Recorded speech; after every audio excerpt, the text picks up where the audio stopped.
உங்கள் favourite TV ஷோக்களை இனி miss பண்ண தேவையில்லை. ZEE5 இல் முற்றிலும் இலவசமாக காணுங்கள், இங்கேயும் எப்பொழுதும். என்னரியா ஏதோ யோசனையில இருக்க? எல்லாம் அந்த கார்த்தியை பத்தி தான் யோசிச்சுட்டு இருக்கேன். அவன் என்ன பிளான் பண்ணிருக்கான்னு ஒண்ணுமே புரியல. அது தெரிஞ்சதானே நான் ஏதாவது செய்ய முடியும். அவன் என்னமோ பிளான் பண்ணிட்டு போட்டோம். நான் சொல்றத நீ செய். என்ன சொல்லு. பேசாம நீங்க இருந்து எங்கேயாவது கிளம்பி போயிரு. மண்டபத்துல நீ இருந்தாதான் அவன் ஏதாவது செய்வான். நீ இல்லனா அவனால என்ன செய்ய முடியும்? ஃபங்க்ஷன் முடிஞ்சதுக்கு அப்புறம் திரும்ப வா. அப்புறம் அவனால ஒண்ணும் செய்ய முடியாது. அப்படி போனா நான் பயந்து ஓடின மாதிரி ஆயிடாதா? இப்ப நமக்கு வீரம் முக்கியம் இல்ல, விவேகம் தான் முக்கியம். நீ இங்க இல்லாம இருக்கிறது தான் உனக்கு நல்லது. இல்ல, நான் போக மாட்டேன். நான் இந்த மண்டபத்துல தான் இருப்பேன். சொன்னா கேளு. அடம் பிடிச்சு லைஃபுக்கு எடுத்துக்காத. இல்ல, நான் அவனுக்கெல்லாம் பயந்து எங்கேயும் ஓட மாட்டேன். நான் அவன் கூட சேலஞ்ச் பண்ணிருக்கேன். அதுக்காகவாவது நான் இங்க இருந்தே ஆகணும். என்ன சேலஞ்ச் பண்ண? அவன் கண்ணு முன்னாடியே நானும் ஆனந்தும் அத்தை மாமா காலில் விழுந்து ஆசீர்வாதம் வாங்குறேன்னு சொல்லிருக்கேன். அதை நிறைவேற்றி காட்டாம நான் இங்க இருந்து போக மாட்டேன். வேணா, சொன்னா கேளு. இது தேவையில்லாத ரிஸ்க். நீ மண்டபத்துல இல்லாம போறதுதான் நல்லது.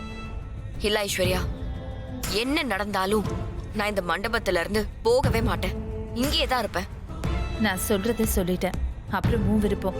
உன் கூட பேசிட்டு இருக்கிறத யாராவது பார்த்தா எனக்கு தான் பிரச்சனை. நான் கிளம்புறேன்.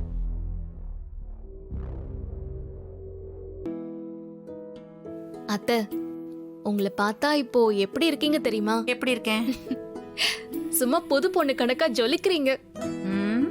மேக்கப் போட்டா இன்னும் வேற லெவல்ல இருப்பீங்க.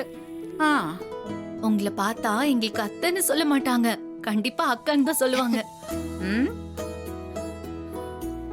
உங்களுக்கு 3 மருமகளுங்க இருக்காங்கன்னு சொன்னா யாரும் நம்ப மாட்டாங்க. அப்படியா? ஏன்னா நீங்களே மருமக கணக்கா யூத்தா தானே இருக்கீங்க. தீபா, இதெல்லாம் ரொம்ப ஓவர். பொய் சொல்றதுக்கும் ஒரு அளவு வேண்டாமா? நான் என்ன யூத்தாவா இருக்கேன்? இந்த தீபாவும் மீனாட்சியும் ஓவரா தான் ஐஸ் வைக்கிறாங்க. இவ்வளவு பெரியவங்கள போய் யூத் அது இதுன்னு வாய் கூசாம போய் சொல்றாளுங்க.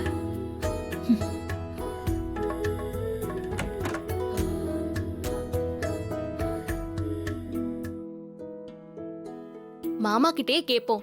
மாமா, அத்தைய பாருங்க எவ்வளவு யூத்தா இருக்காங்கன்னு. ஆமா, இன்னைக்கு அநியாயத்துக்கு அழகா யூத்தா தான் இருக்கா. இவங்களே எங்களுக்கு அத்தைன்னு சொன்னா யாராச்சும் நம்புவாங்களா? இதெல்லாம் ரொம்ப அராஜகம்மா. என்ன மாமா சொல்றீங்க? 25 வயசுல இருக்கிற ஒரு பொண்ணு போய் 3 மருமகள்களுக்கு அத்தைன்னு சொன்னா எப்படி நம்புவாங்க? ஏங்க அத்தை, நாங்களே பரவாயில்ல, மாமா உங்களே இன்னும் யூத் ஆக்கிட்டாரு. என்ன எல்லாரும் சேர்ந்து ஓவரா கிண்டல் பண்றீங்களா? ஃபங்க்ஷன் முடியறதுக்குள்ள எவ்வளவு கிண்டல் கேலி கேட்கணுமோ தெரியல. அத்தை, இன்னைக்கு ஒரு நாளைக்கு இதெல்லாம் பொறுத்துதான் ஆகணும். மாமா, அத்தைக்கு 25 வயசுனா அப்போ உங்களுக்கு எவ்வளவு வயசு? என்ன ஒரு 27 28ன்னு வச்சுக்கங்க. போதுமா மாமா? இது இதுக்கு மேல சொன்னா கூட நான் தாங்கிப்பேன். ஆனா நாச்சியாவால தாங்கிக்க முடியாது. ZEE5 ஆப்பை டவுன்லோட் செய்து அனைத்து எபிசோடுகளையும் இலவசமாக பாருங்க.